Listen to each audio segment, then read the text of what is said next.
देखिए मेरी बात सुने, या तो आप किसी एजेंडे पे काम कर रहे हैं, ठीक है, या फिर ये बात है कि आपको पूरी सूरत हाल का इल्म नहीं है। ठीक है, आप मुझे क्लियर सूरत हाल बता दें। आप मुझे अब जवाब देने दें। कायदे आज़म ने ऐसे तो नहीं पाकिस्तान बना दिया ना, ठीक है ना। हमारा आप आज देख लें कश्मीर में वहाँ पे क्या हो रहा है, वहाँ पे उनको घरों से निकाला। कायदे आज़म ने पाकिस्तान बनाया था, उस पाकिस्तान में बांग्लादेश भी था, वो बांग्लादेश तो बांग्लादेश क्यों हुआ अलग? इसी वजह से हुआ ना कि बांग्लादेश को उनके हकूक नहीं दिए गए, ठीक है ना। अगर वो आप जो बात कर रहे हैं दुश्मन है किसी लॉजिक के साथ, मैं ये कह रहा हूँ बांग्लादेश हमारे दुश्मन इस लिहाज से है ना कि वो अखंड भारत चाहता है ना, वो तो चाहते नहीं था कि हम भी तो गज़वा हिंद की बात करते हैं। वो गज़वा हिंद तो आपने बोला कि यूथ को ग्राउंड नहीं मिलता, लेकिन बहुत माजरत के साथ आप सीनियर हैं, जब यूथ अपना ग्राउंड बनाना चाहती है, जब सोच बदलना चाहती है, जब अवेयरनेस की तरफ आना चाहती है, तो शायद आप जैसे लोग ही बोल देते हैं कि आप किसी एजेंडे पे काम कर रहे हैं। वो इसलिए कर रहे हैं कि वहाँ स्टेबिलिटी है, वो लोग जो हैं रोज हुकूमत बदलने के चक्कर में नहीं रहते। ठीक है, बस यही मेरे ख्याल में ये स्टेबिलिटी। ठीक है, बहुत शुक्रिया, अच्छा लगा बात करके। आइए मजीद किसी से बात। मरवा तो नहीं देंगे? मरवा क्यों? आपने कुछ गलत बोला है, कुछ झूठ बोला है। मैं तो समझता हूँ सही है, अगलों को पसंद ना आए तो। मैं ये कह रहा हूँ अगर कश्मीर का मसला नहीं हल होता तो हम इंडिया के साथ ऐसे दोस्ती नहीं हो सकती। ऐसे तो चाइना, आपको लिख के देता हूँ, चाइना और इंडिया की बात करें, लद्दाख 200 साल में नहीं हो सकती, ये नहीं हो सकती, इसलिए कि ये ट्राई भी नहीं करनी चाहिए, कोशिश नहीं करनी चाहिए। इसको कोशिश करें ना, इंडिया का मसला हल, ये कश्मीर का मसला हल करें, तो ये कोशिश। सर हम ये कह रहे हैं यूथ की ये डिमांड है, या मैं अगर अपनी बात करूं, दिमाग खराब है। आप शायद मेरी बात नहीं समझ रहे कि हम आज तक यही कहते हैं कि जी उन्हें ये कर देंगे, गलत कहते रहे ना, गलत कहते रहे, बिल्कुल गलत कहते हैं। हम ड्रामे बनाते हैं, हम ड्रामों में जाके उनको घुस के मारते हैं, बस ड्रामों में और फिल्म ड्रामों में मारते हैं। 71 की जंग देखने, पैसों की जंग देखने, पैसों की जंग शुरू जब हुई थी, ठीक है, उन्होंने रात को हमला किया था, लेकिन उसके बैकग्राउंड देखे ना पीछे जाके, तारीख पढ़े सही। रात को हमला करें या दिन में हमला करें, जंग के अंदर ये कोई कहीं पे लिखा हुआ है कि सिर्फ दिन में हमला करना है? जी तो दोस्तों, आज मैं जिस टॉपिक पर वीडियो रिकॉर्ड करने जा रहा हूँ, टॉपिक ये है कि इंडिया ने रिसेंटली ब्रह्मोस मिसाइल लॉन्च किया है, जिसकी 400 किलोमीटर रेंज है, जो कि उनकी नेवी, उनके मिलिट्री और दूसरे जो डिफेंस इंस्टीट्यूट्स हैं, उन्होंने मिलकर इसको सक्सेसफुली लॉन्च किया है। आज पाकिस्तान की पब्लिक से बात करेंगे कि हमारी गवर्नमेंट हो या पाकिस्तान की हमेशा यही स्टेटमेंट रहती है कि हम इंडिया में घुसकर इंडिया वालों को मारेंगे। जैसे वो टेक्नोलॉजी में बेहतरी कर रहे हैं, जैसे वो इकोनॉमी में बेहतरी की तरफ जा रहे हैं, क्या इस तरह के इन्वायरमेंट में हम ऐसा सोच भी सकते हैं कि हम घुसकर मारेंगे, या फिर हमें सोच बदलने की जरूरत है कि हम उनके साथ रिलेशन को बेहतर रखेंगे? पाकिस्तान की पब्लिक इस पर क्या राय देखती है, जानते हैं पाकिस्तान की पब्लिक से, और जो मेरी पर्सनल ओपिनियन है वो मैं आपको बताऊंगा वीडियो के लास्ट में। चलते हैं वीडियो की तरफ और मिलते हैं वीडियो के बाद। अस्सलाम वालेकुम। वालेकुम सलाम जी। आपका नाम? शब्बर अली चंगेजी। क्या करते हैं? मैं लिखता हूँ। लिखते हैं? हाँ, नवाब वक्त में लिखता रहा हूँ, बच्चों के लिए और बड़ों के लिए अफसाना, कॉलम निगार। ठीक है, कॉलम निगार हैं, जबरदस्त। मैं जिस टॉपिक पे वीडियो रिकॉर्ड कर रहा हूँ वो ये है, इंडिया ने रिसेंटली एक मिसाइल लॉन्च किया है जिसका नाम है ब्रह्मोस मिसाइल। 400 किलोमीटर उसकी रेंज है। अगर बात करें टेक्नोलॉजी की, मिसाइल टेक्नोलॉजी की या इकोनॉमी की, दोनों में इंडिया बहुत तेजी से ग्रो कर रहा है। लेकिन पाकिस्तान में आज भी ये नजरिया दिया जाता है इंडिया को हम घुस के मारेंगे, इंडिया को हम ये करेंगे। क्या लगता है कि जैसे उसकी इकोनॉमी ग्रो कर रही है, जैसे उनका टेक्नोलॉजी ग्रो कर रहा है, टेक्नोलॉजी में वो ग्रो कर रहे हैं, हमें अब सोच बदलनी चाहिए या नहीं? असल में जी बात ये है कि 70 साल 75 साल हो गए पाकिस्तान बने हुए। हमारे जो मुल्क के जो हुक्मरानी रही ना, असल में तो एस्टेब्लिशमेंट के हाथों में रही है, ठीक है। तो उन्होंने इस कार्ड को खेला हुआ है कि इंडिया के साथ चूंकि जंग करनी है, हमने उनको मारना है, ठीक है। तो हमें यही पढ़ाते रहे हैं आज तक कि इंडिया हमारा दुश्मन, ठीक है, वो हमारा दुश्मन है, लेकिन आपने उसको अगर फतह करना है तो टेक्नोलॉजी के लिहाज से फतह करें, ठीक है। पहले नंबर पे दुश्मन समझना नहीं चाहिए, दौर चेंज हो चुका है, लेकिन नहीं, वो तो आपकी बात ठीक है, लेकिन किसी हद तक कायदे आज़म ने ऐसे तो नहीं पाकिस्तान बना दिया ना, ठीक है ना। हमारा आप आज देख लें कश्मीर में वहाँ पे क्या हो रहा है, वहाँ पे उनको घरों से निकाला। कायदे आज़म ने पाकिस्तान बनाया था, उस पाकिस्तान में बांग्लादेश भी था, वो बांग्लादेश तो बांग्लादेश क्यों हुआ अलग? इसी वजह से हुआ ना कि बांग्लादेश को उनके हकूक नहीं दिए गए, ठीक है ना। अगर वो आप जो बात कर रहे हैं दुश्मन है किसी लॉजिक के साथ, मैं ये कह रहा हूँ बांग्लादेश हमारे दुश्मन इस लिहाज से है ना कि वो अखंड भारत चाहता है ना, वो तो चाहते नहीं था कि हम भी तो गज़वा हिंद की बात करते हैं। वो गज़वा हिंद तो वो तो एक देखे जी, वो तो सुने हदीस के लिहाज से जो है वो तो है, जो हदीस में वो तो पूरा होना है। अब हिंद कहाँ से लड़ा जाएगा हमें नहीं पता कि उस वक्त हिंद के इलाके में कौन कौन से शामिल थे, लेकिन लड़ा जाएगा वो और वो फतह होगी। बात सिर्फ ये है कि हमें अपने आप को देखना चाहिए कि हाँ बिल्कुल भी हमें अपने आप को देखना चाहिए। हम टेक्नोलॉजी में आगे आए। अभी ये 2018 से लेके 21 तक इमरान खान ने IT में हमारा बहुत काम हुआ। अब फिर स्लो हो गई है। तो हम इतना भी काम हुआ, लेकिन अगर इंडिया की आईटी की कुछ भी नहीं है, वो तो इंडिया की आईटी की, इंडिया की तो आप आईटी संभाल ले कि वो तो पता नहीं अपने मुल्क का जो उनके जन्म मुबादला है वो तो कई गुना आईटी से कमाते हैं, हम तो उसमें मुकाबले में सिफर है। बिल्कुल यही तो बात कर रहा हूँ ना सर, आप शायद मेरी बात नहीं समझ रहे कि हम आज तक यही कहते आए कि जी उन्हें ये कर देंगे, गलत कहते रहे ना, गलत कहते रहे हैं, बिल्कुल गलत कहते हैं। हम ड्रामे बनाते हैं, हम ड्रामों में जाके उनको घुस के मारते हैं, बस ड्रामों में और फिल्म ड्रामों में मारते हैं। 71 की जंग देखने, पैसों की जंग देखने, पैसों की जंग शुरू जब हुई थी, ठीक है उन्होंने रात को हमला किया था, लेकिन उसके बैकग्राउंड देखे ना पीछे जाके, तारीख पढ़े तो हमें बताया जाता रहा कि मुजीबुर रहमान जो है ना वो गद्दार था, गद्दार नहीं था, वो मेजॉरिटी जीता तो उसको आप हुकूमत दें, आपने नहीं दिया, आप तो बंगाली को समझते नहीं थे। ठीक है, दूसरे नंबर पे रात को हमला करें या दिन में हमला करें, जंग के अंदर ये कोई कहीं पे लिखा हुआ है कि सिर्फ दिन में हमला करना है? बात असल में ये है कि जो 65 की जंग हुई थी ना, उसके पीछे तो आप सितंबर से पीछे भी तो चले जाए ना, तो क्या आप 71 की जंग की बात कर रहे हैं? नहीं 65 की जंग, 65 उसमें भी तो पीछे आप क्या करते रहे ना। मैं ये नहीं कह रहा 71 की जंग में आपने जुल्म किया तो उन्होंने फायदा उठाया, आपने जुल्म किया उस वक्त, चूंकि ये सोशल मीडिया नहीं था, अखबार में पाबंदी थी, तो जो वो कहते थे हम मानते थे, जो कहते थे हम मानते अभी थे, हम ये कहते थे इंडिया की इन्वॉल्वमेंट है, हम कहते थे हाँ मानते, तो हम सादे लोग अवाम है ना, लेकिन अब वो बेवकूफ बनाना मुश्किल हो गया है, ठीक है ना।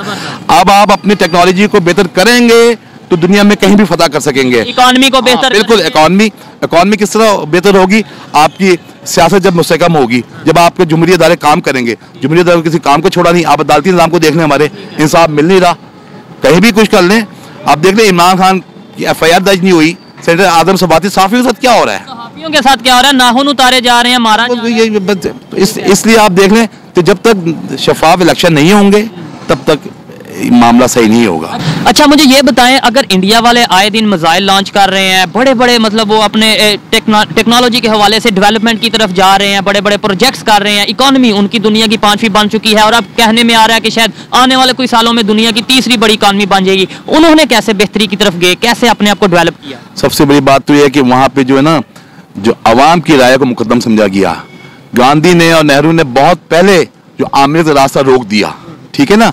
वो आप किताब पढ़ें, गांधी ने किस तरह वो जो जनरल जिसका था उसको वो किया, तो हमारे यहाँ तो जुमहूरी अदालतों को पनपने ही नहीं दिया गया, हर हर 2-4 साल के बाद जो है ना माशाल्लाह, और जो जुमहूरी हुकूमतें आती भी रही उनकी दूरियां पीछे एस्टेब्लिशमेंट ही हिलाती रही है।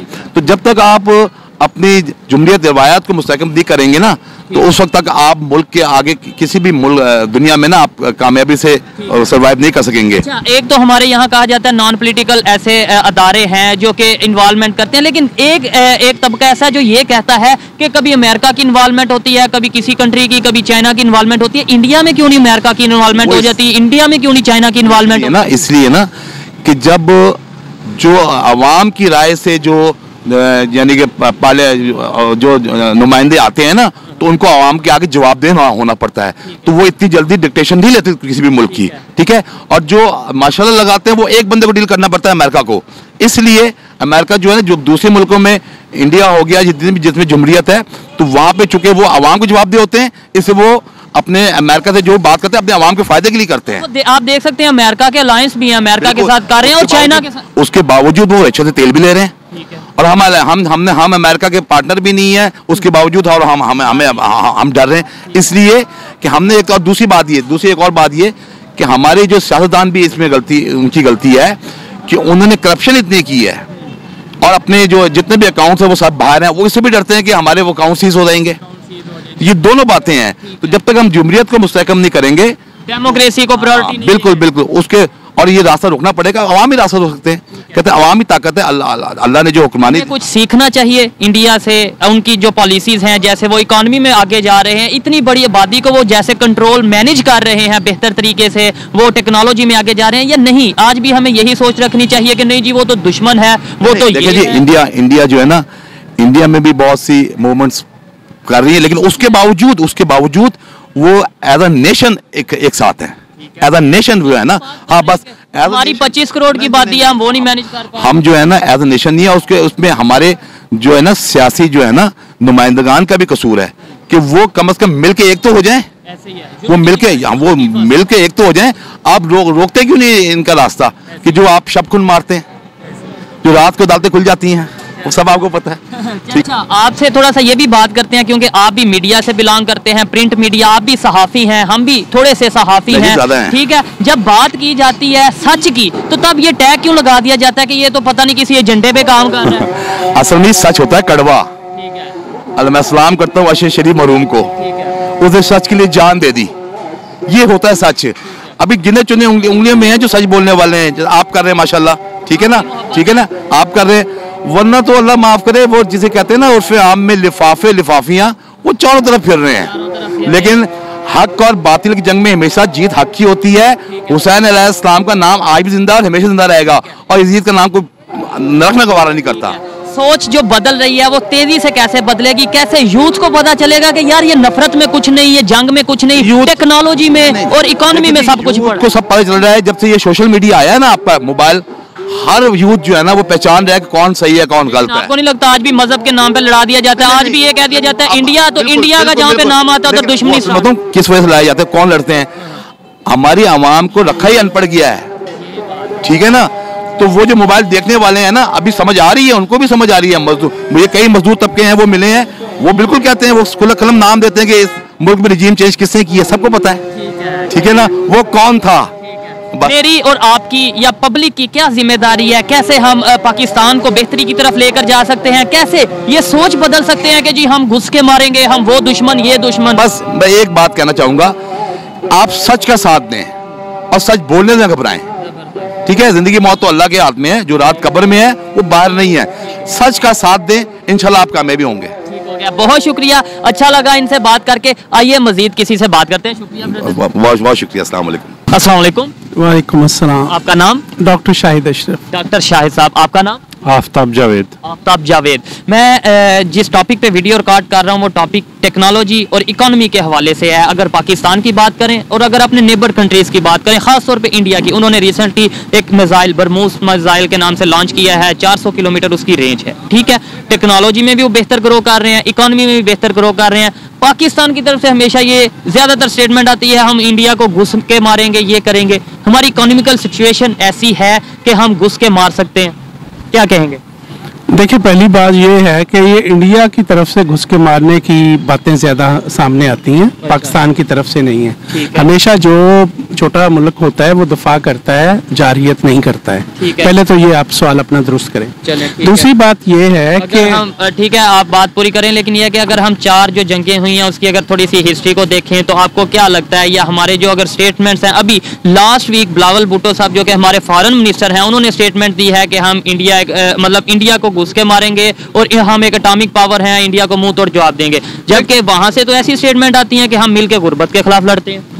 देखिए, मेरी बात सुने, या तो आप किसी एजेंडे पे काम कर रहे हैं, ठीक है, या फिर ये बात है कि आपको पूरी सूरत हाल का इल्म नहीं है। ठीक है, आप मुझे क्लियर सूरत हाल बताएं। आप मुझे अब जवाब देने दें।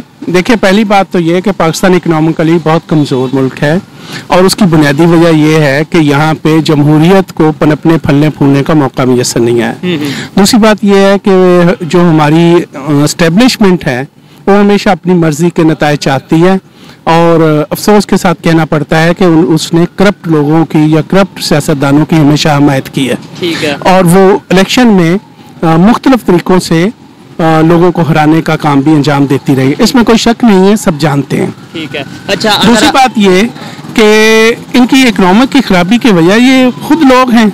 एक सरमायादाराना जागीरदाराना निज़ाम है, जागीरदार जैसे गांव में नया चौधरी पैदा नहीं होने देता, ऐसे ही एक सियासतदान किसी नए सियासतदान के लिए स्पेस खाली नहीं करता है। ठीक है। और आप देखें कि बलदियाती इलेक्शन जो है वो बरस से सिर्फ इसलिए नहीं हुए कि उसके नतीजे में नए लोग सामने आते हैं। ठीक है। नौजवान आमतौर पे करप्ट नहीं होता, जज्बों से भरपूर होता है, वो कुछ चेंज लाना चाहता है कंट्री में, लेकिन चूंकि उन्हें कोई ग्राउंड ही नहीं मिल रहा है कहीं भी, तो उसके नतीजे में ये सारा जो है ना खराबियां पैदा हुई हैं। और इकोनॉमिक की खराबी की वजह जो है वो हमारे सियासतदान है, अवाम नहीं है। ये हमेशा कुर्बानी देते हैं, लेकिन अफसोस के करप्ट सियासतदानों की वजह से और जर्नलों की वजह से साफ बात है कि हमें ये दिन देखना पड़ता है। ठीक है। आपने बोला कि यूथ को ग्राउंड नहीं मिलता, लेकिन बहुत माजरत के साथ आप सीनियर हैं, जब यूथ अपना ग्राउंड बनाना चाहती है, जब सोच बदलना चाहती है, जब अवेयरनेस की तरफ आना चाहती है, तो शायद आप जैसे लोग ही बोल देते हैं कि आप किसी एजेंडे पे काम कर रहे हैं। मैंने टेक्नोलॉजी के हवाले से बात की, इकोनॉमी के हवाले से बात की। दोबारा सुनिए, मुझे फिर कहना पड़ता है, जो आप तो महज एक YouTube के लिए काम कर रहे हैं। असल सूरत हाल ये है कि बल्दियाती इलेक्शन के नतीजे में हर गली मोहल्ले गांव इलाके से नए लोग मुयस्सर आते हैं। YouTube के जरिए से हमें नई लीडरशिप नहीं मिल सकती। YouTube के जरिए से सोच बदल सकती है। YouTube के जरिए से 1 लाख 2 लाख 10 लाख 1 मिलियन के लोग के नजदीक लोग हमारी अगर बात को सुनेंगे तो सोच तो बदलेगी। देखिए, पता नहीं अगर हम या नहीं है, ठीक है, पता नहीं सोच बदलती है या नहीं है, लेकिन ये बात तय है कि YouTube या इस तरह के दूसरे जो सोशल मीडिया, उन्होंने अवेयरनेस जरूर पैदा की है, ठीक है। तो लेकिन इसके बावजूद जो है ना, सोच अंदर से चेंज बदलती है, अंदर तब्दीली आती है, तो फिर आदमी, तो मैं दोबारा कहना चाहता हूँ कि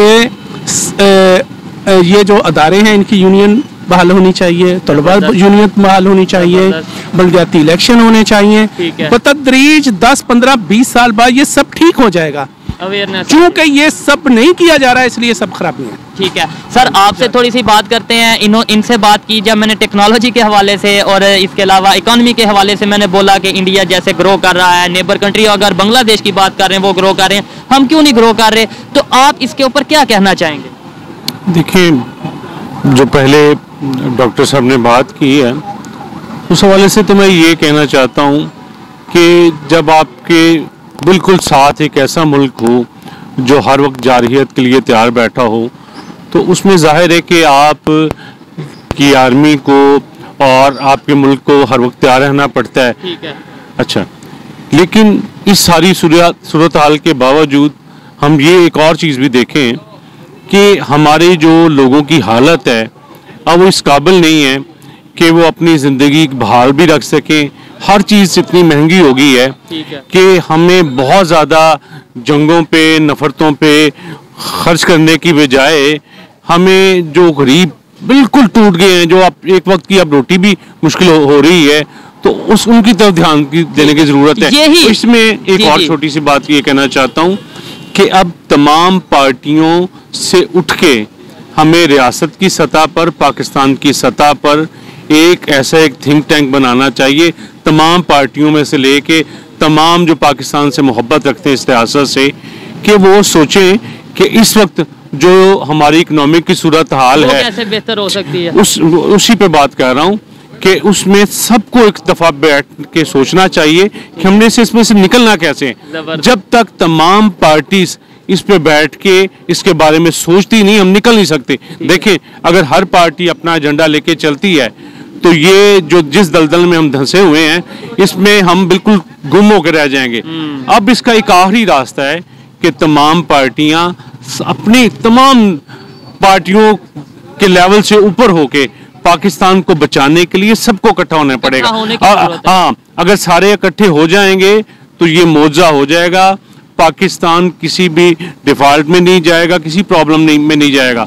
लेकिन अगर हमने अपनी अपनी पगड़ियों की सिर्फ बात की, अपने आप को सिर्फ बचाने की बात की, अपनी सियासत चमकाने की बात की, तो इस दलदल के अंदर हम सारे गायब हो जाएंगे और पूरी दुनिया हम पे हंसेगी। तो मैं चाहता हूं कि ठीक है, आप अपना असलहा बनाएं ताकि आपके करीब जो एक दुश्मन आपका है या जो आप से एक नफरत करता है। सर, माजरत के साथ थोड़ी बात काट रहा हूँ, क्यों हम दुश्मन, यही मेरा टॉपिक है जिस पे सर ने भी थोड़ा सा गुस्सा किया कि भाई आप किसी मतलब आप ऐसी बात क्यों कर रहे हो। मेरा टॉपिक ही ये है कि हम क्यों उनकी तरफ जाते हैं, क्यों कहते हैं कि वो दुश्मन है, हम रिलेशन बेहतर क्यों नहीं कर लेते। मेरा सवाल ये है, अगर आप इजाजत दें, आप कश्मीर का मसला आज ही हल कर दें, ये तल्लुकात बेहतर हो सकते हैं। ठीक है। ये तकसीम हिंद का नामुकम्मल एजेंडा है। ठीक है। नेहरू खुद इसको अक़वाम मुत्तहिदा में लेके गया है, उसने वहाँ पे ये बाउंड है वो कि वो क्या इस्तिस्बाब राय देंगे, यानी लोग खुद फैसला करेंगे कि हमने इंडिया में या पाकिस्तान के साथ शामिल हो। लेकिन इसको मसला हल उसी के अंदर सर, उसी के अंदर ये भी है, यूनाइटेड नेशंस की बात करें तो उसी के अंदर ये है पाकिस्तान अपनी फोर्सेस को हटाए,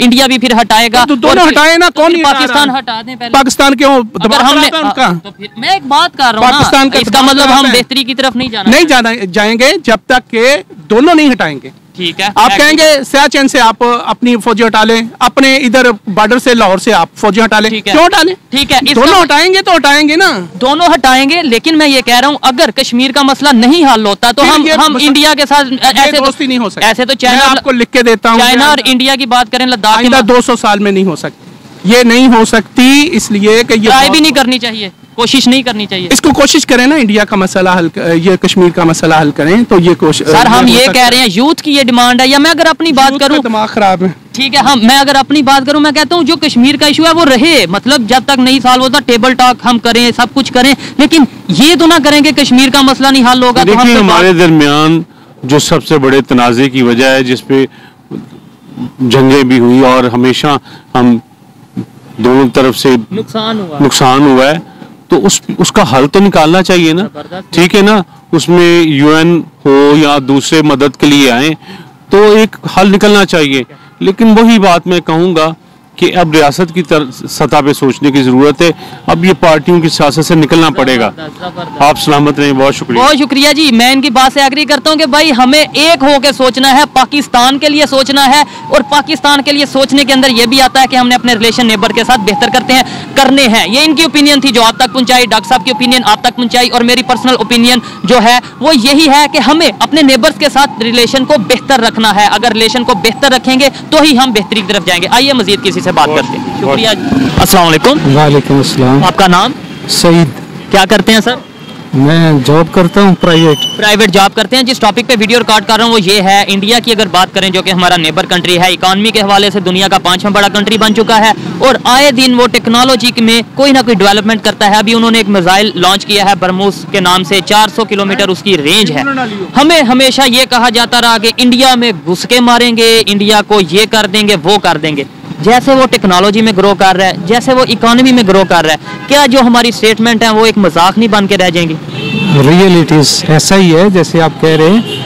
वो इंडिया हमें यानी यहाँ की आवाम को समझते हैं सर, और कश्मीर की आवाम को समझते हैं, इसलिए वो, और खसूसन बलोचियों का जो है ना, ठीक है, उनको इंडिया की आवाम समझते हैं। अच्छा, आपका कहने का मतलब है वो जो कहते हैं हम इंडिया को घुस के मारेंगे, वो हमें इंडिया की आवाम आज तक हमें ही मारा है सर, हमें ही मारा है। क्या वजह समझते हैं कि इंडिया वाले टेक्नोलॉजी में ग्रो कर रहे हैं, इकोनॉमी में ग्रो कर रहे हैं, और हम लोग अभी इसी सोच में हैं कि हम घुस के मारेंगे और हम घुस के नहीं मारेंगे? ये non seriousness of this country और इट्स पॉलिटिशियंस, ठीक है, वो बजाय इसके कि असल जो हमारे मसाइल हैं उनको डिस्कस करें, वो तो ये है कि पंजाब वाले जो हैं वो चाहते हैं कि कैपिटल वाली हुकूमत जो है वो ख़त्म हो जाए, और ये कैपिटल वाले 14 लोग मिलके वो चाह रहे हैं कि ये पंजाब की और खैबर पख्तूनख्वा की हुकूमत खत्म हो जाए।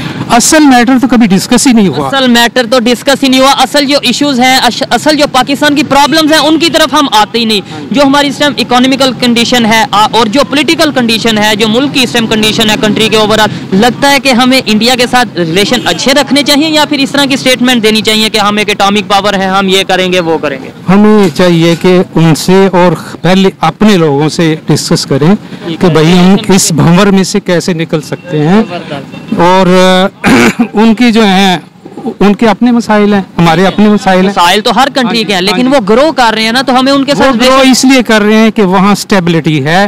वो लोग जो हैं रोज हुकूमत बदलने के चक्कर में नहीं रहते। ठीक है, बस यही मेरे ख्याल में ये स्टेबिलिटी। ठीक है, बहुत शुक्रिया, अच्छा लगा बात करके। आइए मजीद किसी से बात। मरवा तो नहीं देंगे? मरवा क्यों? आपने कुछ गलत बोला है, कुछ झूठ बोला है? और मैं तो समझता हूँ सही है, अगलों को पसंद ना आए तो। आपकी पब्लिक की ओपिनियन है, और दूसरे नंबर पे मैं समझता हूँ जब तक हम डरेंगे और देखें कोई भी, आप किससे कौन मारेगा? आप मुझे ऐसा तो नहीं है कि मुझे उभार के मुझे मरवा दे। नहीं, कौन मारेगा बताएं जरा, देखने आपको पता है। हाँ, अच्छा चले ठीक है, मजीद बात नहीं करते। जी तो दोस्तों, ये थी आज की वीडियो, पाकिस्तानी पब्लिक की ओपिनियन आप तक पहुंचाई। और अगर इस हवाले से मेरी पर्सनल ओपिनियन की बात की जाए तो मैं यही कहूंगा कि हमें एज ए पाकिस्तानी अपनी सोच को बदलने की जरूरत है। हमें इस चीज को समझने की जरूरत है कि दुनिया के दूसरे कंट्रीज जिस तेजी से तरक्की कर रहे हैं इकोनॉमिकली या फिर डेवलपमेंट की तरफ अगर जा रहे हैं, टेक्नोलॉजी वाइज अगर डेवलपमेंट की तरफ जा रहे हैं, तो कौन सी ऐसी पॉलिसीज को वो अडॉप्ट किए हुए हैं, हमें भी उन पॉलिसीज को अडॉप्ट करने की जरूरत है। अगर सोच बदलेंगे तो ही शायद हम आगे बेहतरी की तरफ जाएंगे। ये मेरी पर्सनल ओपिनियन थी, आप इससे एग्री भी कर सकते हैं और डिसएग्री भी कर सकते हैं। वीडियो कैसी लगी कमेंट में जरूर बताइएगा। मिलते हैं नेक्स्ट वीडियो में, तब तक के लिए पीस आउट, अल्लाह हाफिज।